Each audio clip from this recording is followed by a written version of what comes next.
Welcome everyone to the Dulye Leadership Experience Virtual Ownership Workshop. Please note that this program is being recorded and will be available for subsequent viewing on the DLE website.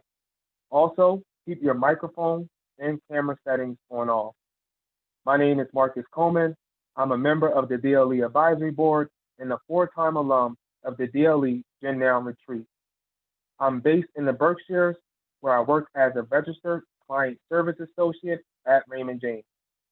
I'll be moderating today's workshop along with my fellow DLE Advisory Board member, Kaylee Carmel, who is an account manager at CompuWorks, a nationally recognized managed IT service provider based in Pittsfield, Massachusetts.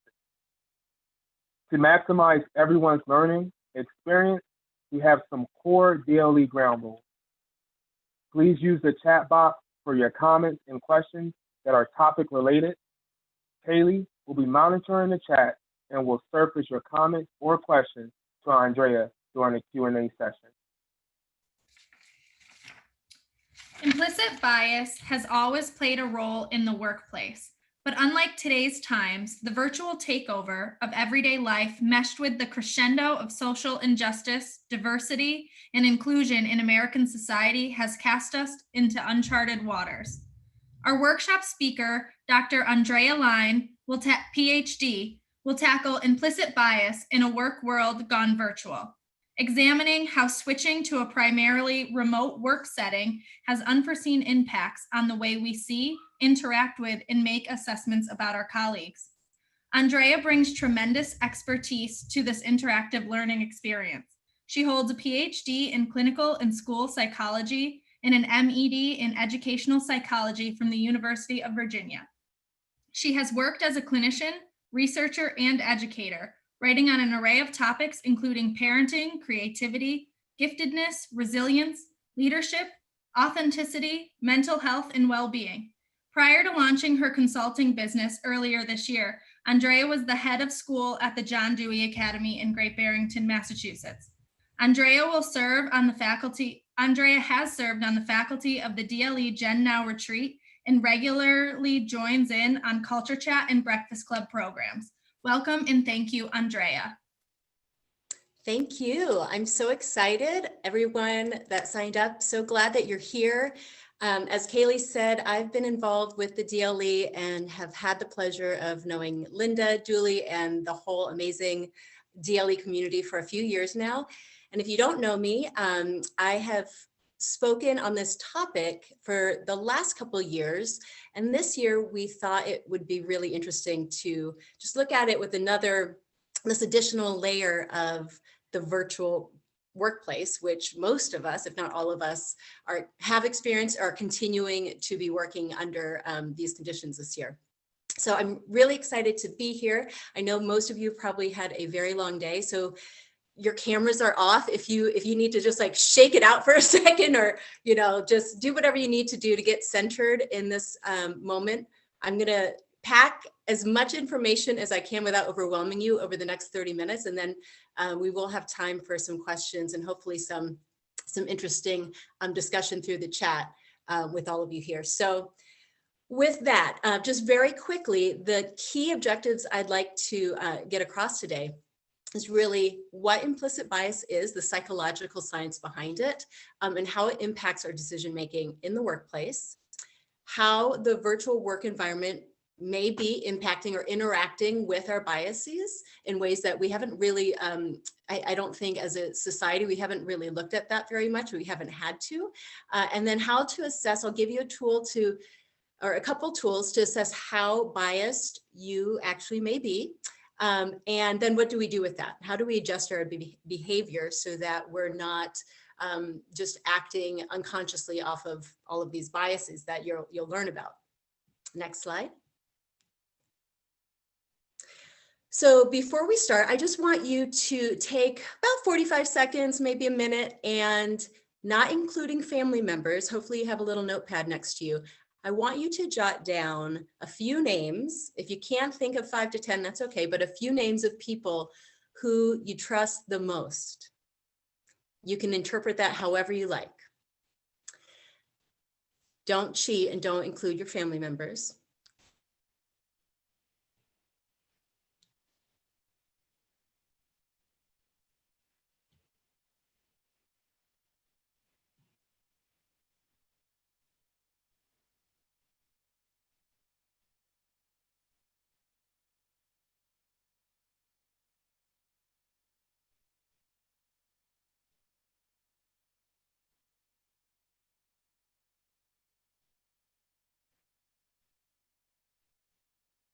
Okay, I'll give you about 10 more seconds.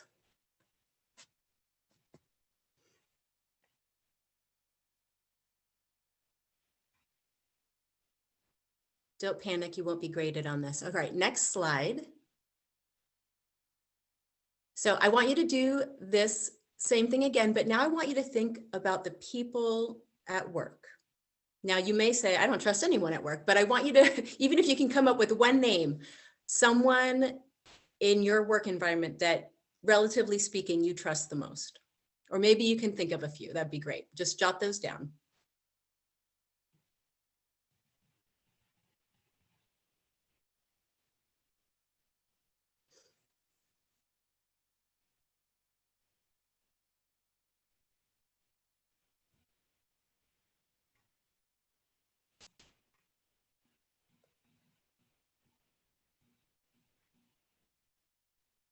Okay, so we are going to come back to those. So keep them handy, those little lists. And next slide. All right, we're going to do another little experiment because I think when we're talking about biases, it's really important for us to actually have an emotional experience, because I could talk to you for 30 minutes, which I will, but it's all cognitive and our biases are actually emotional. So we're going to just do a little experiment. I want you to be a scientist, an observer of your own mind and your own reactions. There's no judgment here. Just be curious as you're going to be shown some images about just very quickly in succession. And I want you to notice what either thoughts come up in your mind, what perhaps visceral reactions you may have to some of the slides, or what emotions come up for you. So just notice, and if you really notice that you have a particular reaction, maybe jot a little note for yourself. Again, this is just for you, but we're just going to do this little experiment and then we're going to kick off actually what we're talking about with bias. So let's go ahead. Nicole, you can go ahead and start.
Okay, so just take a quick moment, jot down anything that you noticed, maybe even jot down what you thought about having to do that.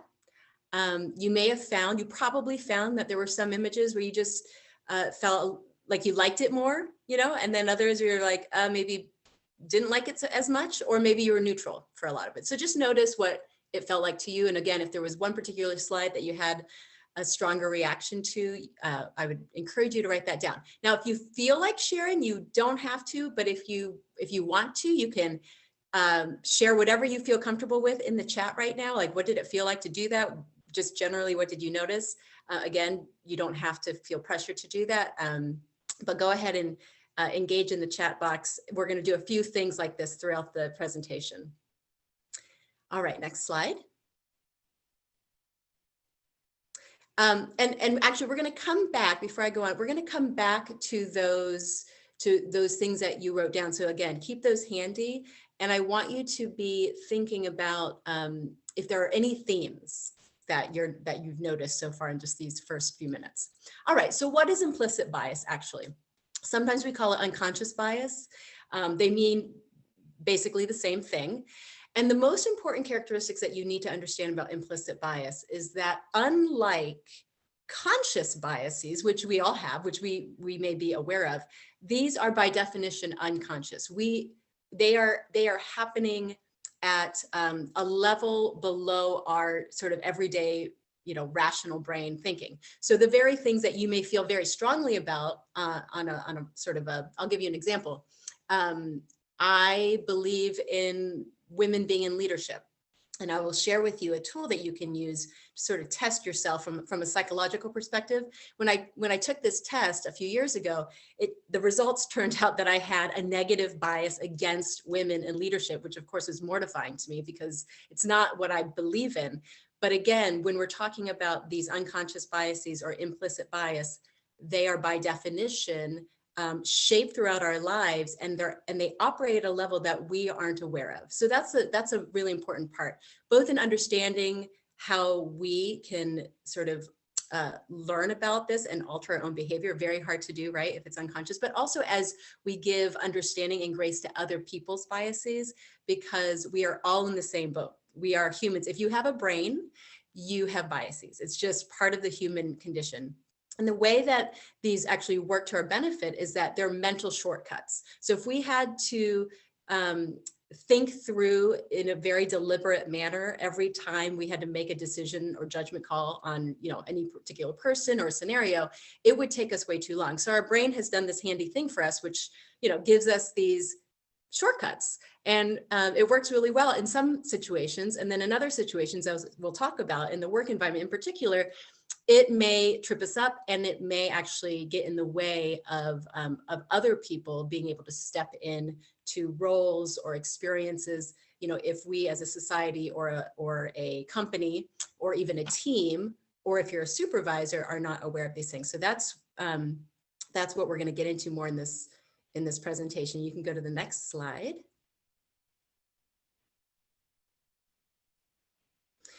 So I love this quote. It's by someone who was a researcher in the Harvard Business Review. And I always share it because I think all of us can relate. Most of us believe that we are ethical and unbiased. We imagine we're good decision makers, able to objectively size up a job candidate or a venture deal and reach a fair and rational conclusion that's in our and our organization's best interests. But the science shows us otherwise. More than 2 decades of research confirms that in reality, most of us, if not all of us, fall woefully short of our inflated self-perception. And so this is our collective blind spot. Again, I think it's really important for us to know it's not just someone out there that has the bias, it's each one of us. And so I want you to keep that in mind as we're sort of thinking about some exercises we can do, and as you're thinking of your own questions, as this might relate in your work environment. Next.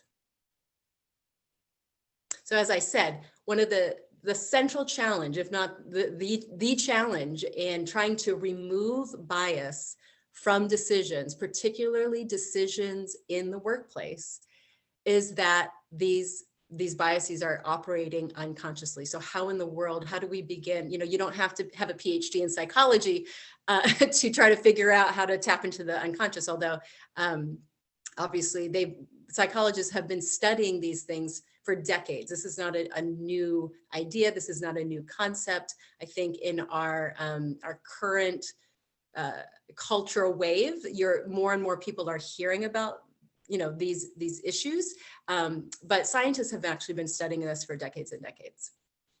Next slide. So in all the research, scientists or psychologists, they've probably identified 150 or so different biases, and they've studied them, and they've run studies here and there on all sorts of different scenarios. I'm not going to go over all 150, but I will review some of the biases that have the biggest impact on decision making in the workplace. And this is taken from a model. I'll link to it, and you'll actually get this in a handout if you fill out the poll at the end. So you can go to this this organization, and they've narrowed it down to these 5. Next slide. So I'm going to go through each one of these, but similarity bias, expedience bias, experience bias, distance bias, and safety bias. Okay, so let's start with the similarity bias. So going back to your notes or some of the characteristics that you may have pulled out from those early exercises that we did. What we're looking at there, this is probably what most of you think about when you think about bias, or at least what I sort of consider in mainstream media and what you might read about or hear about is really this idea that we like what is like us. We prefer what seems similar to us, and we tend to distance ourselves from something that feels unfamiliar or what's different, right? So when you looked at those slides, maybe some of them felt more familiar to you for one reason or another, whether it's based on gender or race or ethnicity, or whether you're a parent or whether you're a child or whether you're, a grandparent, based on age, based on sexuality, based on all sorts of, political affiliation, religious affiliation, right? So those are sort of the common similarities. It's that idea of there's an in-group, there's an out-group. And I'll give you just a funny example I was thinking about this morning. If I say, right, which is true, if I said, I know someone on that plays for the Dodgers and they, won the World Series, and some of you who are Dodgers fans are gonna be like, oh, that's really cool. I like her. Like, who does she know on the Dodgers? Some of you who don't care about baseball, I don't really care that much about baseball, but I happen to be the babysitter of one of the, shows my age, happen to babysit one of the players on the Dodgers. And it's very fun to see him playing and winning the World Series.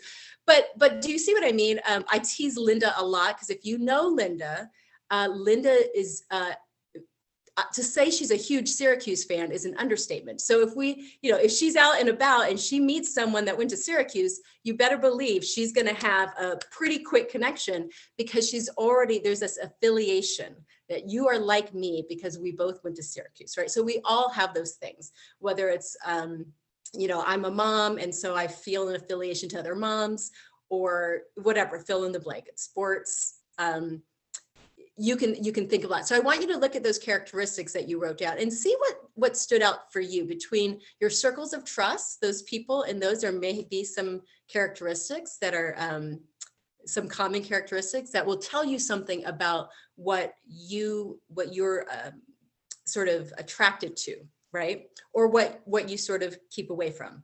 And again, it's not a judgment, because we all have those. It's just part of human nature. How does this impact the workforce? I'm sure you can imagine, right? Especially, there's a lot of research. If you're a supervisor or a manager, you're hiring, most managers are going to be biased in hiring. Again, this is unconscious, but hiring someone, if they have something in common and that comes out in an interview, they're more likely to like that person and then choose that person. Now, you can use this to your advantage if you are interviewing to be hired, to try to find common ground with the person interviewing you, and that can work to your advantage.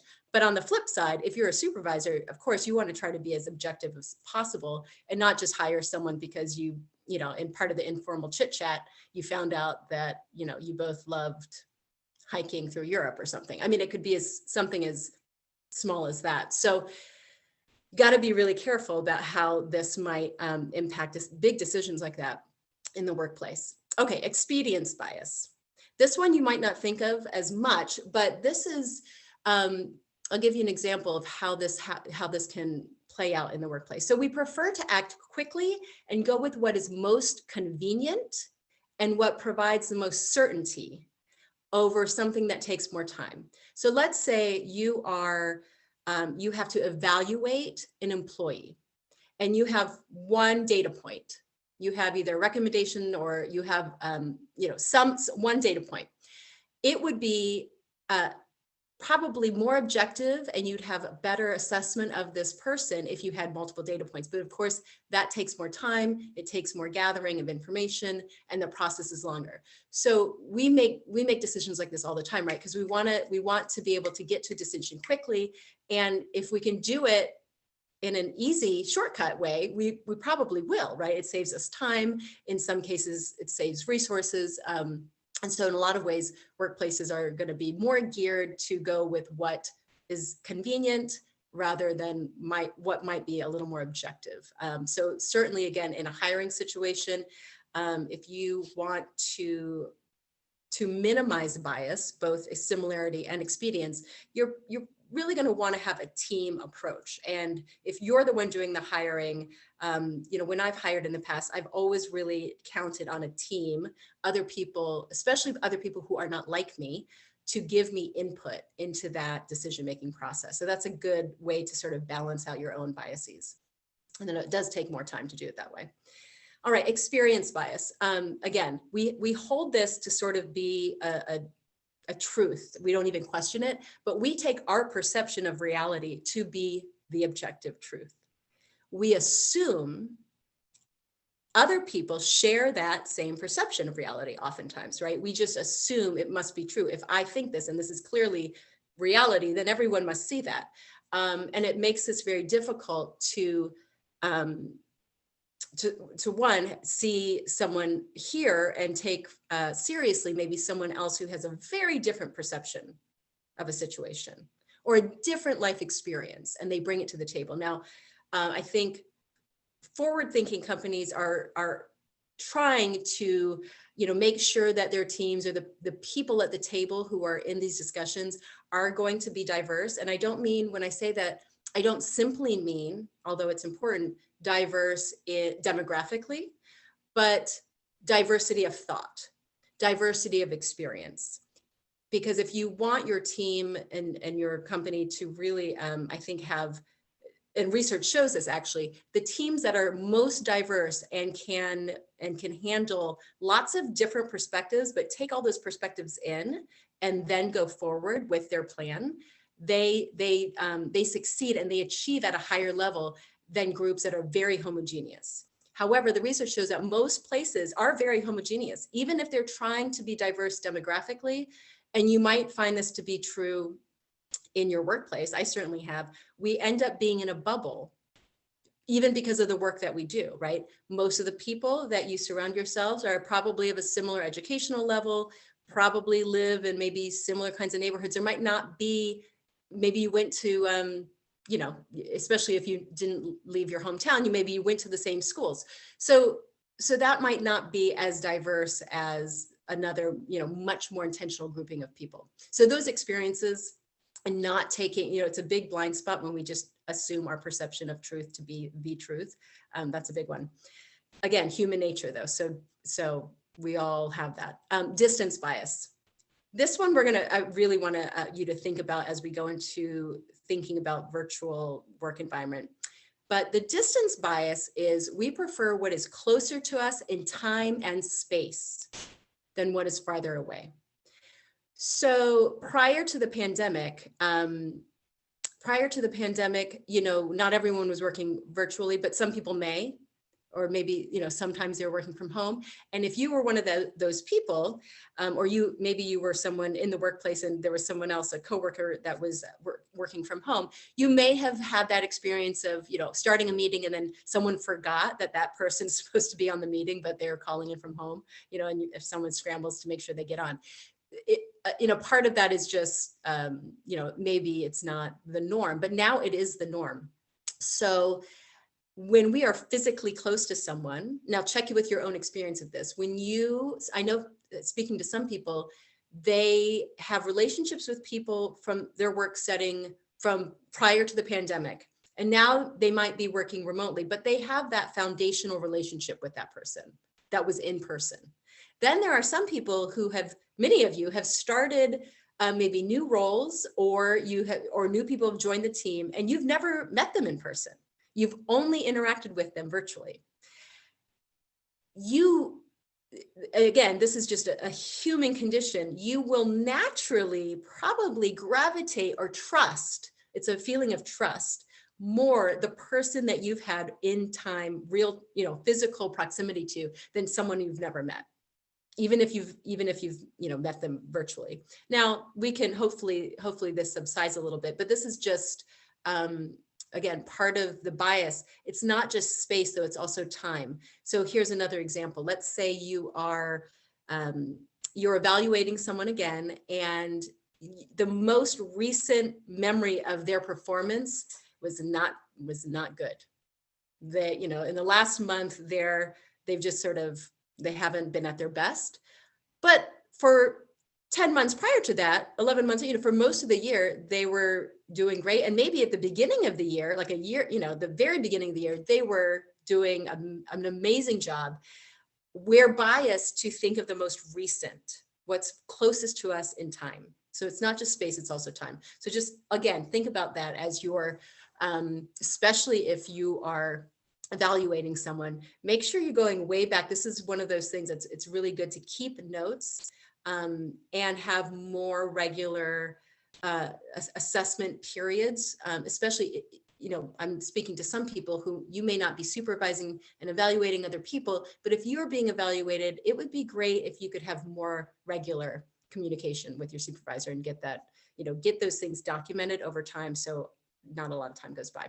And then the last one, just really quickly, is safety bias. So again, typical human behavior, we want to protect ourselves from loss more than we actually seek out gain. So we will go to great lengths to say, make sure we don't lose our money, than the opposite, which is the energy we might expend to make more money.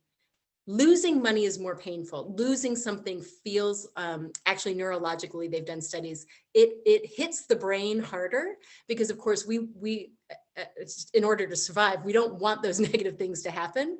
So it impacts us more. So when we're making decisions now in our modern world, that safety bias is always sort of pulling us back. It prevents us sometimes from healthy risk taking because we may be too careful. Now, that can seem a little contradictory to what we talked about earlier with the expedience, like we want to go quickly. So one is sort of, we want to jump to a quick conclusion. The other one is we kind of hold ourselves back. Maybe we don't jump ahead enough. Okay, next slide. I know I just ran through those pretty quickly. So are these different forms of bias, and again, there are many variations of those. Those are some key ones. They impact our decision-making through our perception of other people, right? How do we see them? Our attitude, what are our thoughts about them? How do we feel about them? Of course, then those things impact our behaviors with them. Who do we actually interact with? When we're at a meeting, who are we paying attention to? Who do we listen to, right? And then that's attention, our listening skills, the same thing. And micro affirmations just means, if someone's having a hard time, in what context are you more likely to say something comforting, say something affirming and validating to one person versus maybe another person you would never think to do that. So all of these biases are playing again, and it's in the background. We're not conscious of it, but it's shaping our behaviors at work in lots of different ways. Okay, next slide. All right, so here's this piece, this next level of the virtual workplace. So put in the chat box, first of all, I'm actually going to ask, if you're not working remotely, type that in, because I want to see how many people might actually, and you may not be working remotely, but maybe your team still is. So I'm curious if anyone says they're not. Okay, just yeah, some partially, half and half. Some people, they're not working remotely, the team's not working remotely. Okay, I think most people, at least at some point in this year, right, everyone had to, for the most part, try to be remote, depending on, of course, your job and what was possible. So I want you to think through these 5 biases and think about your experiences so far, or imagine how they might be impacting the virtual workplace. So just to review that again, there was a similarity bias, which were those common characteristics, right? What makes us feel like we're in an in-group versus the out-group, the others that are different from us. The expedience bias, right? We want what's certain, what's easy, what's convenient. Experience bias, our perception is reality. And distance, that time and place, and then safety. And while you're thinking about that, again, put in the chat ideas that you have, just ideas, things that you think like, or something that maybe you've even witnessed or now that you're thinking about bias, that you sort of reflect on like, that's interesting. I hadn't thought of it in that light. So feel free, just put it in the chat there. And while you're thinking about that, I'm just going to give you an example. It's not a workplace example per se, but it was a story that a colleague shared with me a few months ago. And she runs a nonprofit in the DC area, and they mentor inner city youth. And so they pivoted, like everyone did at the end of the school year in this late spring into the summer, and they did programming through the summer. And so they were mentoring these youth and providing that virtually because they had to. And one of the things that she shared with me, which started me thinking a little bit about this, was one of the students, and I'm sure he was not the only one that felt this way, was brave enough to speak up and say, I don't want to turn on my camera, because they were expecting all the kids to turn on their cameras to meet with their mentors or be part of a group experience. And he said, I don't feel comfortable doing that, because he was ashamed of his home. And again, I'm sure he is not the only one that felt that way, but he was the one that actually spoke up. And so the mentors had to think through this, because they certainly did want to engage with the kids via the screen, but they really felt like, we certainly don't want anyone to feel shamed or humiliated through this experience. And it opened, as we all know, it opens us all up to this different level of vulnerability, that unless you are in your work office on camera, our homes are opened up to everyone, right? Our homes are now, everyone's in them. And so this young man did not feel comfortable with that. So they ended up being flexible with everyone. They didn't have to share. Now, that may not be exactly the experience that you've had or that your team would have, because again, most work environments or teams are pretty homogeneous in terms of, the education level or SES or something like that. And yet, right, there are surely circumstances if you're a working parent, right? I mean, we've heard, like, especially working moms, not that working dads don't also have this challenge, but the research is showing that moms are really bearing the greatest burden of juggling work and childcare. So if you're at home and your kid is crying, or maybe your dog or whatever is crying in the background, right?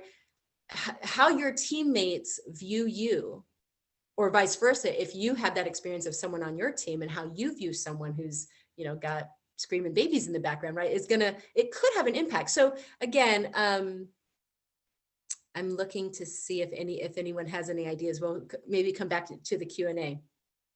So I think it's safe to say that these biases certainly are impacting us, right? They impact us all the time anyway, whether we're in a physical workplace or whether we are interacting with one another virtually. I want to read something really quickly.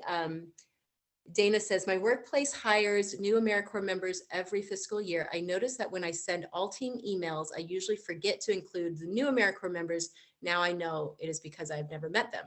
Right. It is hard to keep them in mind. Right. Absolutely. And there's a little more here. Maybe we'll get to those in a moment. Okay, next slide. All right. So how do we identify our biases and take action? Next slide. I'm going to give you a few ideas. And actually, Kaylee, I believe, is going to share a link. It's also going to be in the handout. So if you don't get this link right now, it's fine. But I referenced earlier in this presentation that a few years ago, I took a test. It's the IAT. It's an implicit association test. And some researchers through Harvard, you can go there. The link is there. And there's a bunch of different variations. So you can play around, try it. Again, it's research. It's just do it with an experimental mind, right? I think it takes maybe 10, 15 minutes to do one. And there's different ones you can choose. But that is one way you can try to shed light on your own unconscious bias by taking, and you'll see if you experience, it's hard for me to explain it, but once you go into it, you'll sort of see. And someone said she did one today. Yeah, Kaylee. Yeah, when I did my first one, it's, you're sort of like, oh goodness, what are the results going to say, right? And you can't, you can't try to, I don't know, fake it. Like it's just, it's just your reaction. So, so that's just one tool. But we want to try as best we can to turn that hidden bias into a visible one. Another way you can do this is by creating, whether it's with a trusted group of people in your life or at work. I think it's depending on where you work, this may or may not be a realistic proposition for some of you, but having a trusted group of people where you can give and share feedback on potential biases is really, really helpful. Now, I did feel like I've had some experiences in my own work history where I've had people like that close to me, where I could bounce those ideas and I could do the same for someone else. And someone could point out something to me and it was safe enough to do that. Now, again, it depends on where you are and who you're working with. So that may not always be the case, but you can even start with a good friend by asking, what usually we can see it in other people better than we can see it in ourselves. Retraining our brains to have new associations. Also on the handout, I'm going to give you a self-reflection exercise that you can start doing immediately this week related to work. But we want to build basically new neurological pathways, which we can do by having new experiences. So our implicit bias really just comes from years and years and years and years of exposure in our culture, in our society, that gives us messages, whether we agree with them or not, right? We're little kids, we just grow up in it. We get messages. And that is impacting our biases. So if I grew up as a little girl and I never saw women in major leadership positions, it's not that I don't believe they should, it's just that I might be biased against it only because I didn't see those models growing up. So that's just an example. And then build and deepen relationships. Again, I will have some ideas on that handout that will go into more detail. So there are ways that we can try to counter bias. Next slide. All right, and we're going to go to Q&A in a second, but here are the main takeaways. Implicit biases are totally, completely human nature. We all have them. It doesn't make us bad people. They are just our mental shortcuts. It is only problematic when they start impacting our decisions in ways that, may have negative effects on other people. And we can learn about these biases and use methods to identify our blind spots. So it is possible. And then the other takeaway that I hope you get and maybe share with your team is that our biases really do have the potential to affect our decision-making in a very serious way. So if your workplace isn't starting conversations about that, you may be one of the first ones to do that by even sharing some of this information. So with that, I will pass it back to Kaylee. Thank you, Andrea. That was amazing. And I cannot wait to take more of those implicit bias quizzes or tests or whatever you want to call them. I had a lot of fun doing it this afternoon. Yeah, they're interesting, right? Yeah, very much so. So for those of you who don't know, my name is Kaylee Carmel. I am an account manager at CompuWorks in Pittsfield, a nationally recognized managed IT service provider. And we are going to get to Q&A. But first, the DLE elevates learning and networking in all the things that we do. And we'd like everyone participating on this workshop to have a quick connection with each other by putting their name, company, and where they are calling in from into the chat, just to get things started. And while we're doing that, we did receive some advanced questions. So we'll start with those. And then if anyone had any other questions come up during Andrea's presentation, you can put them in the chat and we'll make sure to ask those as well. So the first question is, how can you address a bias that you're seeing in a supervisor in a way that is tactful? Oh, good question. In a way that is tactful. That's the key part there.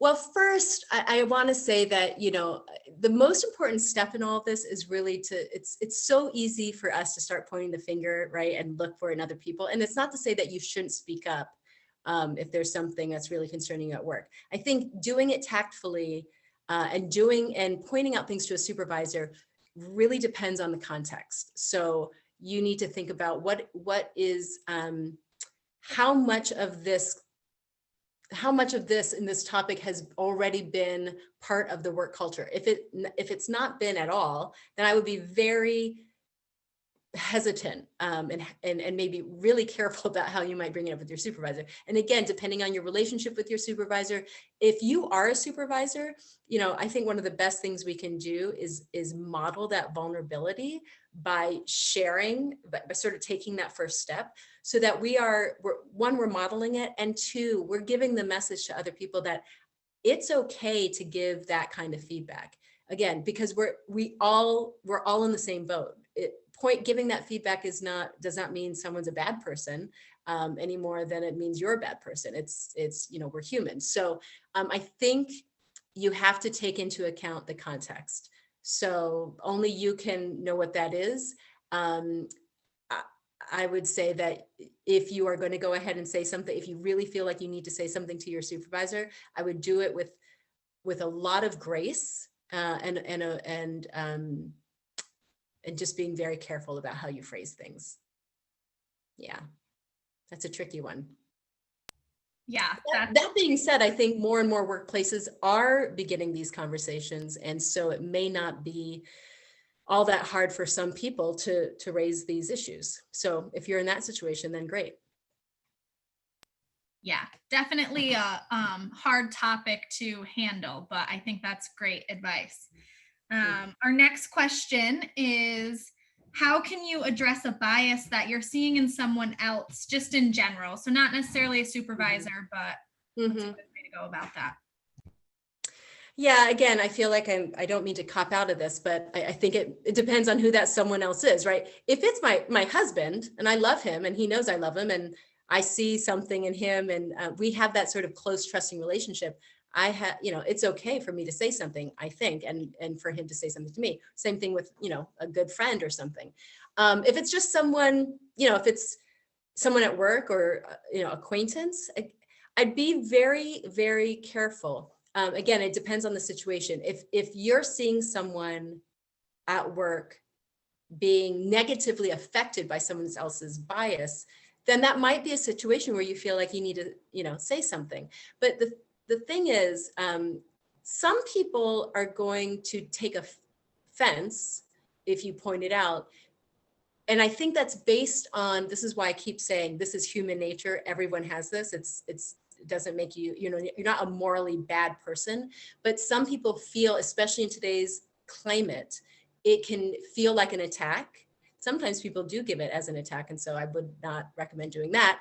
But, people can be on edge. So I think you have to really be tactful and thoughtful about what the impact might be and how best can you say something so that the other person will receive it.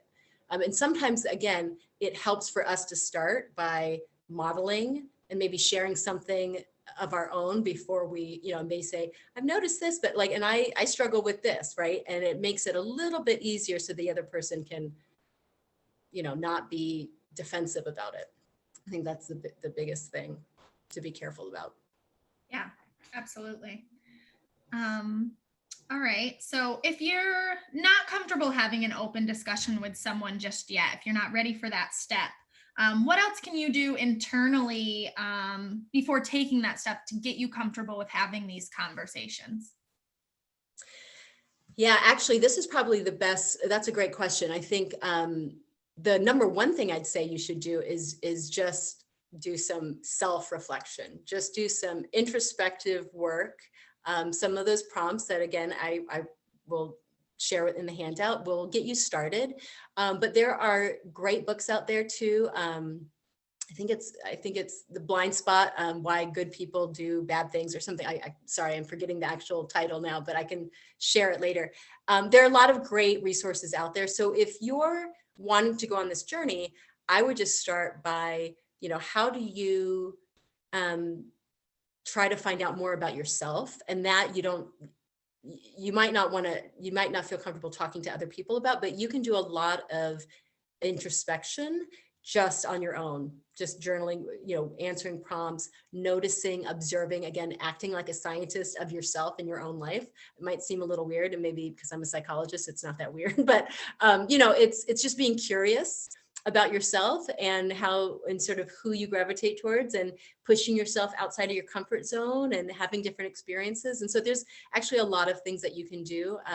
And again, I have seven ideas and action steps in the handout that you can look at as a starting point. Great. So make sure you take the poll at the end to get that handout so that you can work on it.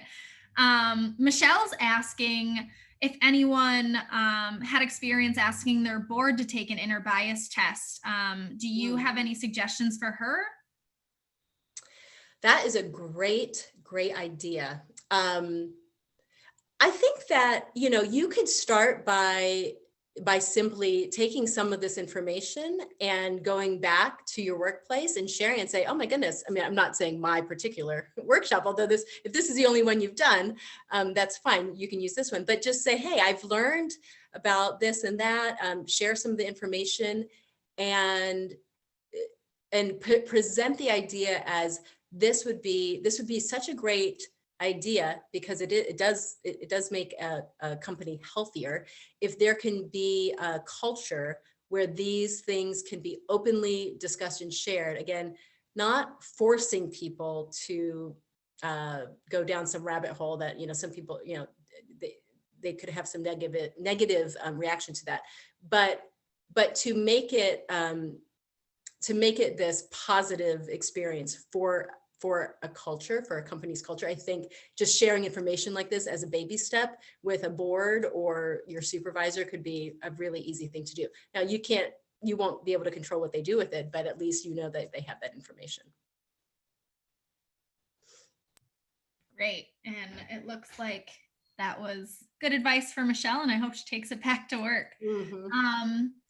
I don't have any more questions for you from the chat or that were pre-submitted. So I just want to say thanks to everyone for their questions and interest. And of course, thank you, Andrea, for guiding us with your advice. I do believe you have some homework for us. I do. And thank you everyone for staying relatively attentive, as I know the day gets long and we're ready for dinner soon.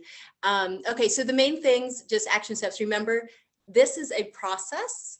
It's not like you take a workshop or you do one training or maybe a couple trainings at work and then, it's all taken care of. This is just sort of, think of this as throughout your life, you're going to, just be aware and and sort of do this work. If it's important to you, be mindful of each of the distinct biases and be thinking about this after this workshop. I know we didn't get into a lot of conversation about it, but go through those 5. You could even put them, if you want to put a little sticky note next to your computer so it's on your mind in the next week or so. Just thinking about, how is this affecting how I show up at work remotely, with my team. And then lastly, try that self-reflection exercise, which is I believe it's on the back of the handout, the 7-day challenge that you'll get.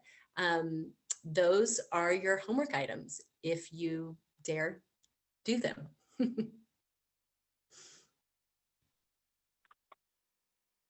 Thank you, Andrea, for keeping this workshop real, relevant, and actionable.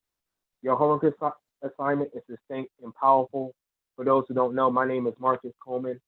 I'm a member of the DLE Advisory Board and a 4-time alum of the DLE Gen Now Retreat. I work as a registered client service associate with Raymond James. The Dulye Leadership Experience is committed to providing robust learning and networking resources like what you just experienced. Please guide our future planning with your feedback to the quick poll that you'll receive after we sign off. Remember, to receive Andrea's 7-day wellness challenge, please complete the poll. Programs like this takes a dedicated team to create. I would like to extend tremendous gratitude to our behind-the-scenes team of volunteers. They are the DLE Programming Committee members, Haley Carmel, John Semexton, Evie Rodriguez, Shannon Connors, Kirsten Westerman, and Michelle Lopez. Thank you, Linda Dulye, DLE President and Founder, for making these free learning experiences possible through your sponsorship from your company, Dulye & Co. The DLE is committed to developing and delivering premier professional development opportunities. It is exciting to see that some of you are attending today or discovering the DLE for the first time. Thank you for joining us. Welcome, and please complete our complimentary membership form on the DLE website at dle.dulye.com. Once again, that is dle.dulye.com to receive notifications about our future programs. We have a wide array of virtual programs and resources to advance your professional development. They include the Breakfast Club, Culture Chat, the DLE Ownership Workshops, like the one you just experienced today, which has various schedules and formats ranging from informal to formal. All of our programs are innovated with a common goal: to provide meaningful learning and networking that will help your career success. Updates about the DLE programs appear on the DLE website. Just click on the program page at the top right. We also produce a DLE weekly newsletter, The Hub, and the DLE YouTube channel, which is updated weekly with new videos to sharpen leadership skills. These programs and resources are provided at no cost through the sole underwriting of Dulye & Co. Since last March, when the pandemic changed our lives, the DLE escalated its commitment to developing and delivering premier professional development experiences.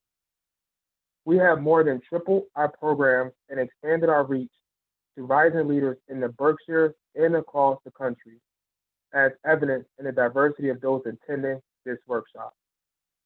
We have participants from 6 states and two countries on today's call. Rapidly growing operation costs have put our business model under extreme pressure. As such, we will greatly appreciate your help so that we can carry on our essential work. If you can make an investment in the DLE from as little as $10, please do so in the workshop poll that you're receiving a link to. As the DLE keeps innovating, this month we have introduced My DLE Story. This blog campaign, which is appearing on DLE social media and the Hub, features straight from the heart stories from community members about valuable advice they received from a DLE speaker or colleague, favorite programs they have attended, and enduring connections they have made. Please check our DLE Instagram, Facebook, and LinkedIn for blog installments and get better acquainted with the DLE's distinct dividends. Finally, as a reminder, please complete today's workshop poll to receive Andrea's bonus handout with the 7-day challenge. Thank you, everyone. Good evening, and have an uplifting week.